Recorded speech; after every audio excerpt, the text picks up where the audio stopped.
First point is application of logic to switching circuit. Here application of logic to switching circuit. Here first is closed switch and second is open switch. Two switches here, open and close. Here closed switch, current can be flow. Therefore here close, then current can be flow. Current pass होतो यामधून. Therefore switch is on.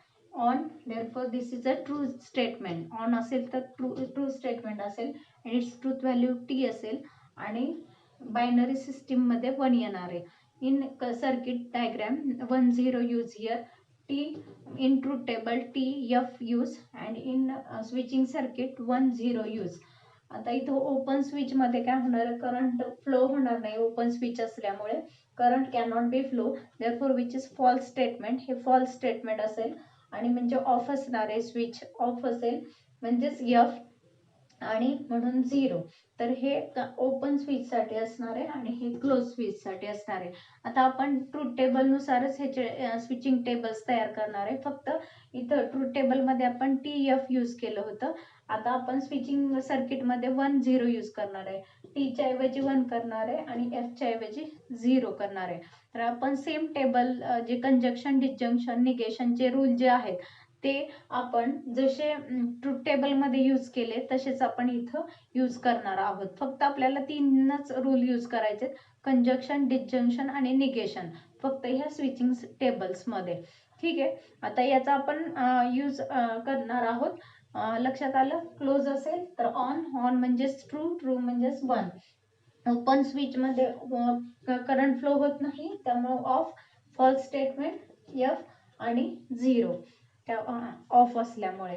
आता आपण बघणार आहे next point जो आहे तो parallel switch. Parallel switch मध्ये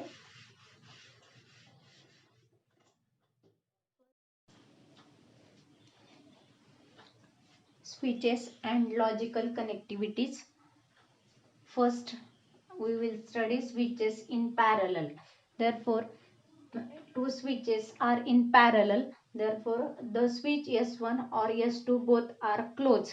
दोघं जर क्लोज असतील किंवा S1 किंवा S1 किंवा S2 क्लोज असेल किंवा दोघं सुद्धा क्लोज असतील तर करंट फ्लो होणार आहे.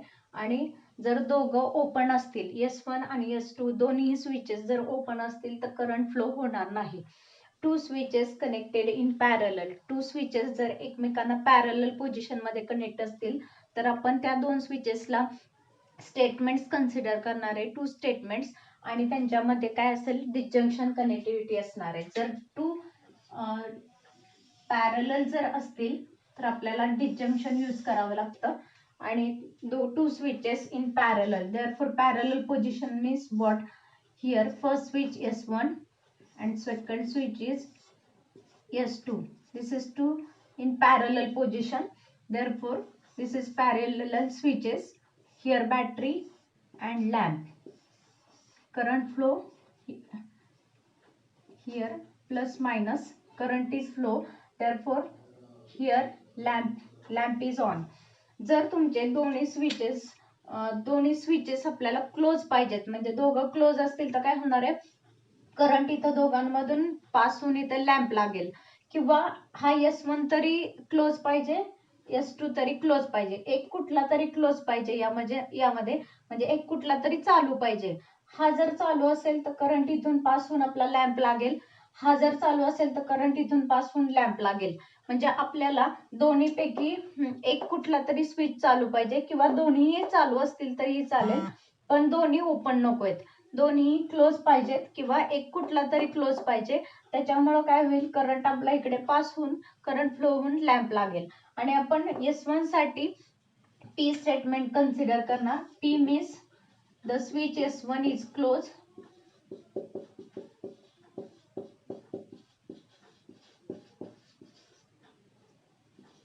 and Q S2 switch Q consider करूया. The switch S2 is close आणि आपण लॅम्प साठी L कन्सिडर करू. The lamp L is on. तर आपण P स्टेटमेंट S1 स्विचसाठी कन्सिडर केलं, Q स्टेटमेंट S2 स्विचसाठी कन्सिडर केलं आणि L means lamp is on.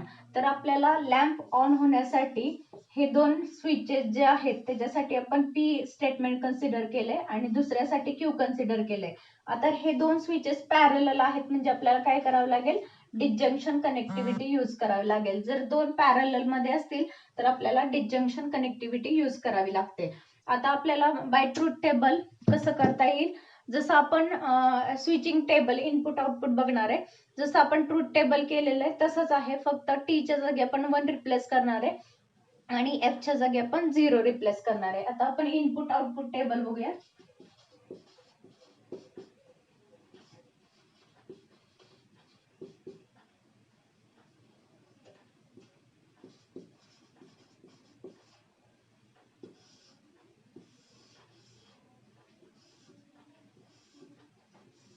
आता आपल्याकडे दोन स्टेटमेंट आहेत, P आणि Q, 2 स्विचेस आहेत म्हणून, आणि आपल्याला पॅरलल पोझिशन मध्ये आहेत म्हणजे P डिसजंक्शन Q करावं लागेल. म्हणजे लॅम्प साठी, लॅम्प ऑन होण्यासाठी आपल्याला कंडिशन्स बघायच्या आहेत.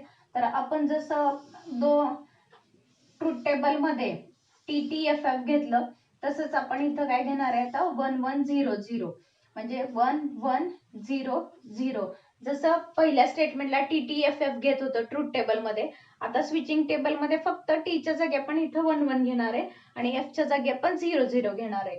इथं पण Q मध्ये काय करणार आहे, आता आपण TF घेत होतो, आता आपण 1010 घेणार आहे, 1010. आता इथं डिसजंक्शन मध्ये काय TTT असतं, TTT, त्यानंतर TFT, FTT आणि FF इज F. तर आपल्याला ट्रूथ टेबल नुसार पण माहिती आहे की TTT असतं, TFT असतो, FTT असतो आणि FF असतो डिसजंक्शन मध्ये. आता हे ट्रूथ टेबल नुसार पण येतं करता आणि तुम्हाला मी दाखवते सर्किट नुसार कसं होणार आहे. आता 1 म्हणजे काय, 1 म्हणजे ऑन, स्विच ऑन असेल तर म्हणजे काय, दोघंही स्विच ऑन आहेत, P पण आणि Q पण. P म्हणजे S1 आहे आणि Q म्हणजे S2 आहे. दोघं जर चालू आहेत तर करंट यामधून पासून लॅम्प लागणार आहे म्हणजे 1 येणार आहे. त्यानंतर आता इथं बघा, पहिला स्विच ऑन आहे, दुसरा स्विच ऑफ आहे, म्हणजे हा स्विच ऑन आहे आणि हा स्विच ऑफ आहे.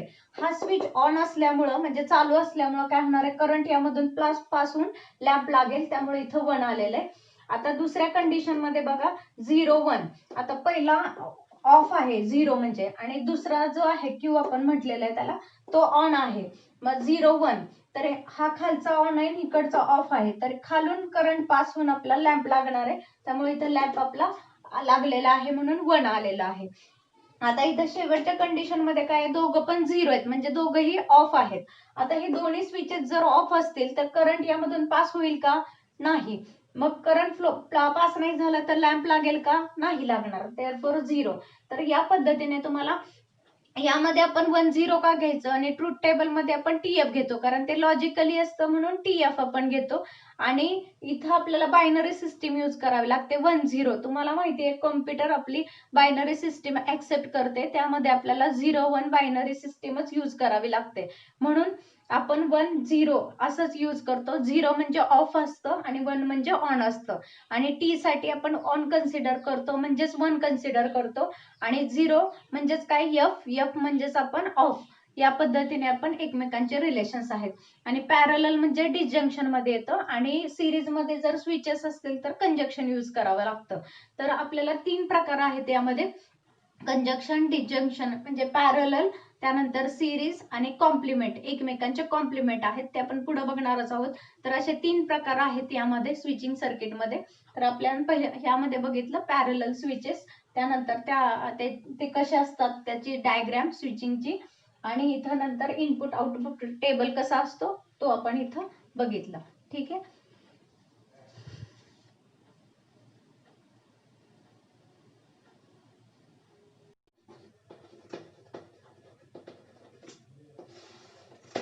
सिरीज म्हणजे सिक्वेन्स मध्ये, जसं आपण समोरासमोर स्विच असणार आहेत सिरीज मध्ये, म्हणजे S1 स्विच आणि S2 स्विच, हे दोघं स्विच एका समोर एक असणार आहेत.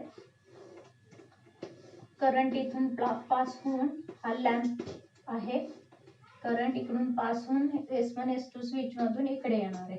आता ही बॅटरी आहे, तर हे स्विचिंग सर्किट आहे. आता आपल्याला इथं P साठी मगाशी जसं आपण कन्सिडर केलं S1 स्विच इज क्लोज आणि Q स्टेटमेंट साठी S2 स्विच इज क्लोज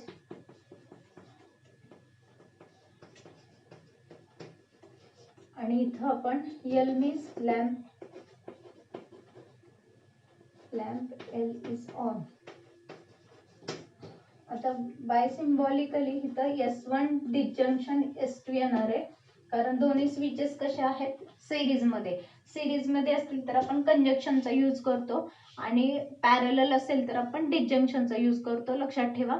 तर आपल्याला इथं सिरीज मध्ये आहेत त्यामुळे स्विचेस हे आपण सिरीज मध्ये म्हणजेच कंजक्शन यूज करणार आहे. आता L is equivalent to lamp लागण्यासाठी P conjunction Q.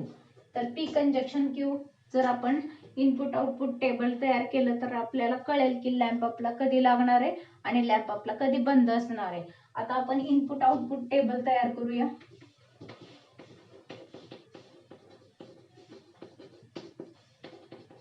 Input output table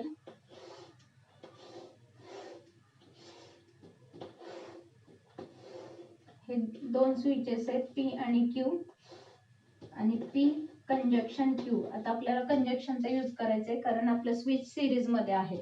तर आता नेहमीप्रमाणे आपण 1 1 0 0 त्यानंतर 1 0 1 0 अल्टरनेट घेतो. जसं ट्रूथ टेबल मध्ये आपण TTFF घेतलं होतं तसंच आता 1 1 0 0 आणि इथं TF च्या ऐवजी आपण 1 0 1 0. म्हणजे इथं दोन्ही कंडिशन होतात, दोघं चालू असताना हा पहिला चालू दुसरा ऑफ असताना, इथं पहिला ऑफ दुसरा ऑन असताना आणि इथं दोघं पण ऑफ असताना. तर ह्या सगळ्या कंडिशन्स आपल्या इथं हे होतात, कन्सिडर होतात आणि त्याच्यामुळे आपल्याला मिळणार आउटपुट समजतं. तर आता इथं दोघं स्विचेस आपले चालू आहेत, म्हणजे याचा अर्थ हा स्विच चालू आहे, हा स्विच पण चालू आहे.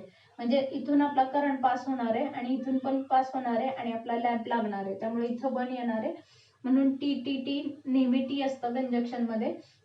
आता इथं काय येणार आहे, पहिला ऑन आहे दुसरा ऑफ आहे. आता पहिला ऑन असला तर करंट इथपर्यंतच येईल, त्याच्या पुढे जाणार नाही कारण हा ऑफ आहे, त्यामुळे लॅम्प लागणार नाही. आता दुसरं इथं 0 1 पहिला ऑफ आहे आणि दुसरा ऑन आहे. हाच ऑफ असल्यामुळं करंट इथूनच जाणार नाही, त्यामुळे हा जरी ऑन असला तर करंट इथं येणारच नाहीये, त्यामुळे लॅम्प लागणार नाही. आणि इथं दोघं ऑफ आहेत, म्हणजे हे दोन्ही ऑफ असल्यामुळे करंट इथून जाणारच नाहीये, त्यामुळे लॅम्प लागणार नाही. फक्त आपल्याला ह्या केसमध्ये काय असावं लागणार आहे, दोन्ही स्विचेस जर चालू असतील तरच तुमचा लॅम्प लागेल, अदरवाईज इथे तिन्ही कंडिशनला लॅम्प लागणार नाही. म्हणून कंजक्शन मध्ये both are true then true otherwise false हे आपल्याला असतं. तसंच इथं दोन्ही जर ऑन असतील तरच आपलं सर्किट लॅम्प लागेल, ऑन असेल तर. आपण बाय स्विचिंग सर्किटने जसं ट्रूथ टेबल मध्ये का तसं आहे, कंजक्शन मध्येच का दोन्ही ट्रू असतील तर ट्रू असतात ते तुम्हाला ह्याच्यावरून कळणार आहे. आणि डिसजंक्शन मध्ये पण दोघं फॉल्स असतील तरच फॉल्स का असतं, तर कारण दोन्ही सर्किट वरचा आणि खालचा ऑफ असल्यामुळे करंट जात नाही आणि त्याच्यामुळे लॅम्प ऑफ राहतो. तर हे झालं आपलं पॅरलल सिरीज आणि पॅरलल स्विचेस आणि सिरीज मधले स्विचेस. आता आपण बघणार आहे नेक्स्ट पॉइंट जो आहे तो conjunction of P and P dash.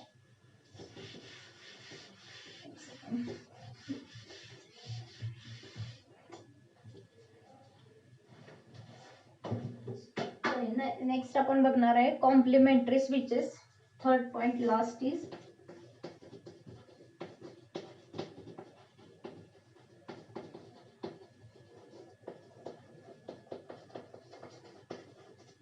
Complementary switches.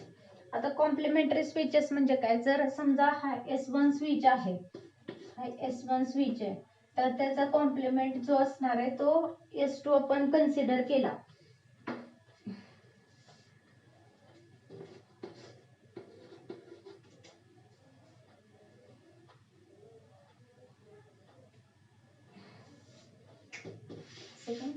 Suppose आपण S1 स्विच घेतला, S1 is close,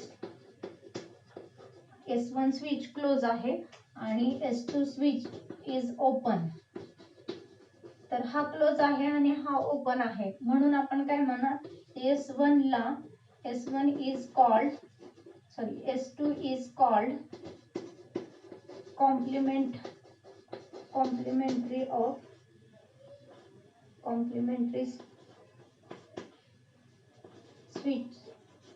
complementary switch of S1. S1 ला आपण काय म्हणणार आहे, S2 ला आपण काय म्हणणार आहे, S1 चा कॉम्प्लिमेंटरी स्विच म्हणणार आहे, किंवा इथं उलट सुद्धा होऊ शकतं. S1 ला आपण काय म्हणू शकतो, S2 चा कॉम्प्लिमेंटरी स्विच. कारण S1 क्लोज असेल तर S2 ओपन असणार आहे, किंवा S2 क्लोज असेल तर S1 ओपन असणार आहे. तर एकमेकांचं उलट असतं यामध्ये कॉम्प्लिमेंटरी स्विचेस मध्ये. समजा P is a switch S1 is close. समजा P स्टेटमेंट आपण घेतलं की स्विच S1 इज क्लोज, तर P dash is switch S1 is open. तर त्याच्या उलट येणार आहे P डॅश मध्ये, P dash is the switch S1 is open. तर या पद्धतीने एकमेकाचे कॉम्प्लिमेंटरी असतील. S1 स्विच क्लोज असेल तर S2 स्विच ओपन असणार आहे आणि म्हणून एकमेकांना कॉम्प्लिमेंटरी म्हणतात.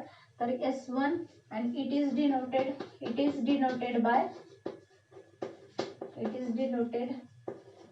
by S1 dash. तर तो S1 डॅश ने डिनोट करतात. आणि P स्टेटमेंट आपण S1 म्हणलं क्लोज, तर P dash is switch S1 is open. तर आता आपण by truth table input output table नुसार आपण बघणार आहे P आणि P डॅश, P आणि P डॅश. तर इथं 1 0 आणि निगेशन P म्हणजे 0 1. तर निगेशनचा यूज करतात इनपुट आउटपुट टेबल मध्ये. इनपुट आउटपुट टेबल म्हणजे P स्टेटमेंट मध्ये जर 1 असेल तर P डॅश 0 असणार आहे, आणि P जर 0 असेल तर P डॅश 1 असणार आहे. तर S1 आणि S1 डॅश हे एकमेकांचे विरुद्ध असणार आहे. म्हणजे जर S1 ऑन असेल तर S1 डॅश ऑफ असेल, किंवा S1 डॅश ऑफ ऑन असेल तर S1 ऑफ असेल. तर या पद्धतीने एकमेकांचे ते कॉम्प्लिमेंटरी स्विचेस असतात.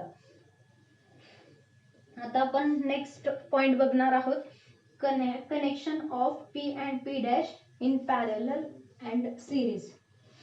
आता हे दोन्ही स्विचेस पॅरलल असताना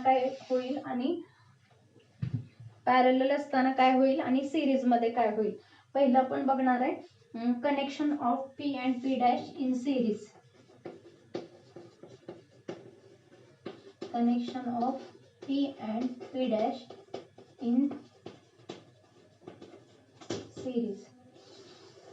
आता P आणि P डॅश सिरीज मध्ये आहेत, म्हणजे आपला स्विच S1 इथं आहे आणि इथे S1 डॅश. तर हे दोन्ही कसे एकमेकांना सिरीज मध्ये कनेक्टेड आहेत स्विचेस. तर आपल्याला इथं दोन्ही स्विचेस P आणि P dash is equal to 0 येणार आहे कंपल्सरी. कारण इथं सिरीज मध्ये असल्यामुळे हे पण P स्टेटमेंट धरलं. Connected of negation P. S dash म्हणजेच P डॅश, P डॅश म्हणजेच निगेशन P. तर P आणि त्याचं कंजक्शन हे नेहमी फॉल्स येतं. तुम्हाला माहिती आहे, तो आणि त्याचं निगेशन जर असेल तर त्याचं कंजक्शन नेहमी फॉल्स येतं, कारण हे ट्रू असतं आणि हे फॉल्स असतं. त्यामुळे हे फॉल्स येतं. दोघं ट्रू असतील तरच ट्रू येतं, पण हे कधीच पॉसिबल नाही, कारण हा ट्रू असेल तर हा फॉल्स असतो आणि हा फॉल्स असेल तर हा ट्रू असतो. त्यामुळे एक कुठला तरी फॉल्स आणि एक कुठला तरी ट्रू असणार आहे, आणि त्याच्यामुळे कंजक्शन मध्ये ही नेहमी कंडिशन फॉल्स येते. आणि म्हणून P dot P dash series मध्ये असेल तर आपण प्रोडक्ट घेतो. P dot P dash is नेहमी ऑफ म्हणजे 0 येतो. तर इथं आपण सिरीज मध्ये हे कनेक्टिव्हिटी बघितली दोन्हीची, कॉम्प्लिमेंटरीची आणि स्विचची आणि कॉम्प्लिमेंटरी स्विचेसची. आता आपण कनेक्शन ऑफ P आणि P डॅश इन पॅरलल.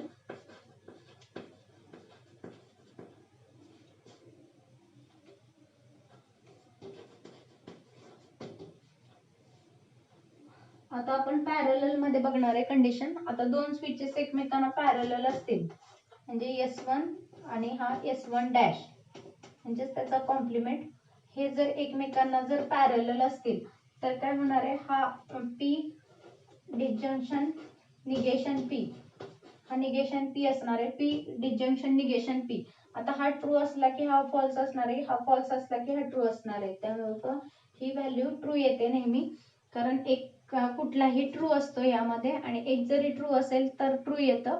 दोन्ही फॉल्स असणार नाहीयेत कारण हे एकमेकांचे P आणि हा निगेशन P एकमेकांचे उलटा असतं, कारण हे स्टेटमेंट जर ट्रू असेल तर हे फॉल्स येतं किंवा हे फॉल्स असेल तर हे ट्रू येतं. त्यामुळे कुठला तरी एक स्टेटमेंट ट्रू असतं यामध्ये आणि एक जरी ट्रू असेल तर डिसजंक्शन मध्ये ट्रू व्हॅल्यू येते. ट्रू म्हणजेच on, therefore P plus P dash. Disjunction मध्ये नेहमी प्लस वापरायचं आणि कंजक्शन मध्ये नेहमी आपण प्रोडक्ट वापरणार आहे. इज 1, तर ही व्हॅल्यू नेहमी 1 येते. P plus P dash value always 1 येते. तर या पद्धतीने आपण पॅरलल मध्ये बघितलं.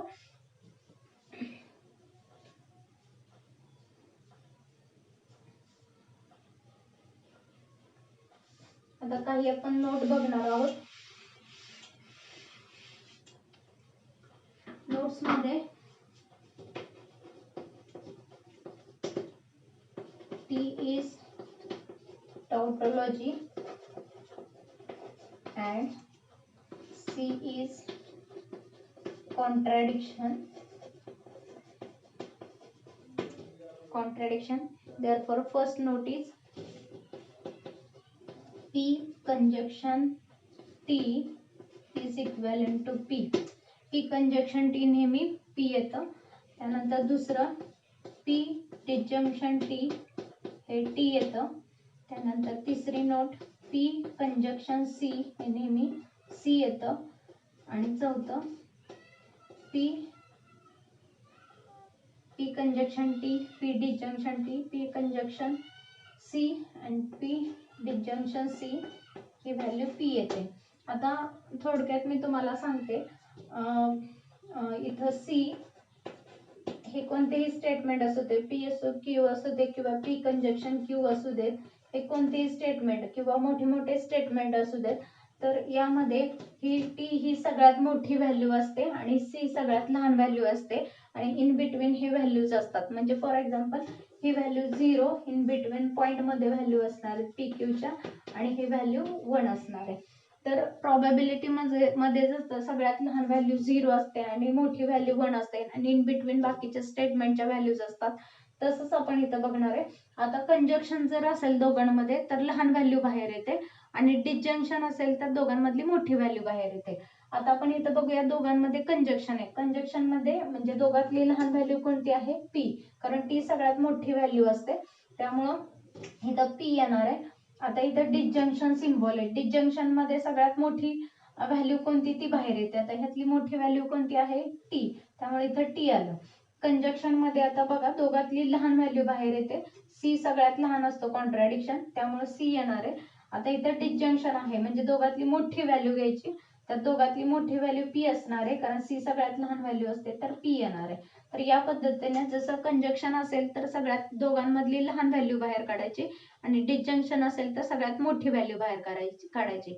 आता मोठी व्हॅल्यू मध्ये तुमची T ही सगळ्यात मोठी व्हॅल्यू असते आणि F किंवा C कॉन्ट्रॅडिक्शन ही सगळ्यात लहान व्हॅल्यू असते आणि बाकीचे जे स्टेटमेंट्स असतात P असो Q असो, P कंजक्शन Q असो, P conjunction Q conjunction R असो, कोणतेही निगेशन P कंजक्शन Q असो, कोणतेही स्टेटमेंट असो, ते मध्ये इन बिटवीन मधले व्हॅल्यूज असतात. तर आपल्याला इथं कंजक्शन असेल तर लहान व्हॅल्यू बाहेर काढा. आता यामध्ये दिसतंय कंजक्शन मध्ये P लहान आहे त्यामुळे P आलाय, इथं पण कंजक्शन मध्ये C लहान आहे त्यामुळे C आलाय. आता डिसजंक्शन मध्ये इथं मोठी व्हॅल्यू घ्यायची. आता यातली मोठी व्हॅल्यू कोणती आहे, T आहे आणि यातली मोठी व्हॅल्यू कोणती आहे, P आहे. तर या पद्धतीने तुम्हाला माहिती पाहिजे कुठली लहान सगळ्यात कुठली मोठी आणि इन बिटवीन व्हॅल्यू स्टेटमेंटचे असतात. तर याच्यावरून आपण कंजक्शन असेल तर लहान व्हॅल्यू बाहेर काढायची आणि डिसजंक्शन असेल तर मोठी व्हॅल्यू बाहेर येणार आहे दोघांमधली. तर अशा पद्धतीने ह्या रूलचा वापर आपल्याला एक्झाम्पल मध्ये करावा लागतो. ठीक आहे. आता नेक्स्ट लेक्चर मध्ये मी एक्सरसाइज 1.5 आपण स्टडी करणार आहोत. ठीक आहे. थँक्यू.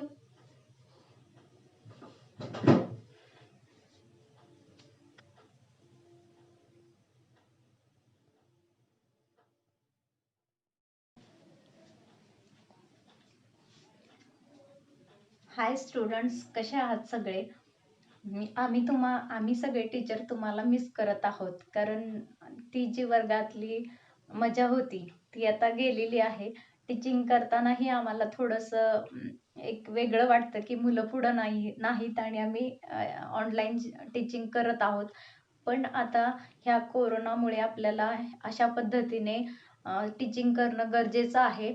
म्हणून आपण ऑनलाईन टीचिंगचा वापर करून जास्तीत जास्त तुमचे कॉन्सेप्ट क्लिअर करण्याचा प्रयत्न करत आहोत. तर तुम्ही व्यवस्थित अभ्यास करा, कॉन्सेप्ट क्लिअर करा. आपला WhatsApp ग्रुप आहे, त्याच्यावरती नंबर आहे, तिथे तुम्ही कॉल करून माझ्या नंबरवर कॉल करून तुमचे काही अडचणी असतील तर तुम्ही त्या शेअर करा. आपण सॉल्व्ह करण्याचा प्रयत्न करू. तुम्हाला मी नेहमी वेळ देईन. त्यासाठी कधीही तुम्हाला नाही म्हणणार नाही. त्यामुळं तुम्ही कुठलाही संकोच न बाळगता फोन करा. काही प्रॉब्लेम असतील तर सांगा. आपण सॉल्व्ह करूया. काही समजत नसेल, एखादा कॉन्सेप्ट क्लिअर झाला नसेल, तर मी तुम्हाला तो पुन्हा क्लिअर करेन. त्यासाठी तुम्ही कॉन्टॅक्ट करा आणि त्या पद्धतीने तुम्ही एक्झरसाइज आपण सॉल्व्ह करून घेऊयात सगळे ऑनलाईन. पण तरीही मिसलेनियसमधील जादाचे एक्झाम्पल जे आहेत तुम्ही सॉल्व्ह करा. आपण टॉपिक झाल्यानंतर एक टेस्ट घेऊया आणि अशा पद्धतीने आपण व्यवस्थित तुमचा जो टॉपिक आहे तो क्लिअर करण्याचा ट्राय करणार आहे मी आणि त्यासाठी तुमचा रिस्पॉन्स असणं फार गरजेचं आहे. तर हा माझा व्हिडिओ तुम्हाला आवडला असेल तर लाईक करा, शेअर करा आणि बेल आयकॉनवर क्लिक करायला विसरू नका. Thank you.